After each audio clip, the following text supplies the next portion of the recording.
শুভ সকাল বন্ধুরা, কেমন আছো সবাই? আশা করি সবাই খুব ভালো আছো আর সুস্থ আছো। তো বন্ধুরা, আজকে আমি তোমাদের বাবা ও ছেলের একটি মজার গল্প শোনাবো।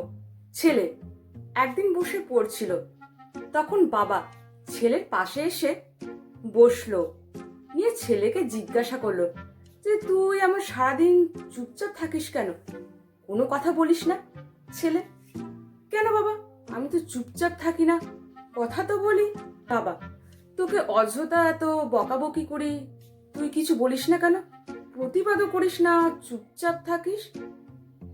ছেলে: কেন বাবা, আমি তো প্রতিবাদ করি।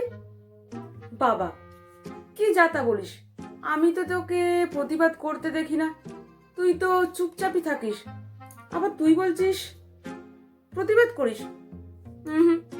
ছেলে: কেন বাবা, তুমি তাহলে দেখতে পাও না, আমি তো প্রতিবাদ করি।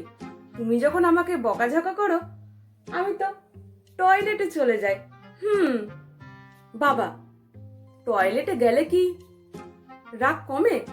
টয়লেটে গিয়ে কি এমন করিস যে তোর রাগ কমে যায়, বল তো দেখি। তাহলে আমিও তাই করব, কারণ আমার একার সময় খুব রাগ হয়। ছেলে: টয়লেট ব্রাশ করি।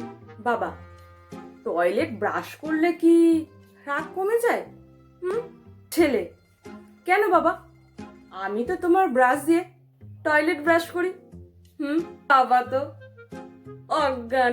তো বন্ধুরা, গল্পটি কেমন লাগলো অবশ্যই কিন্তু আমাকে কমেন্ট করে জানাবে। তো চলো, টাটা।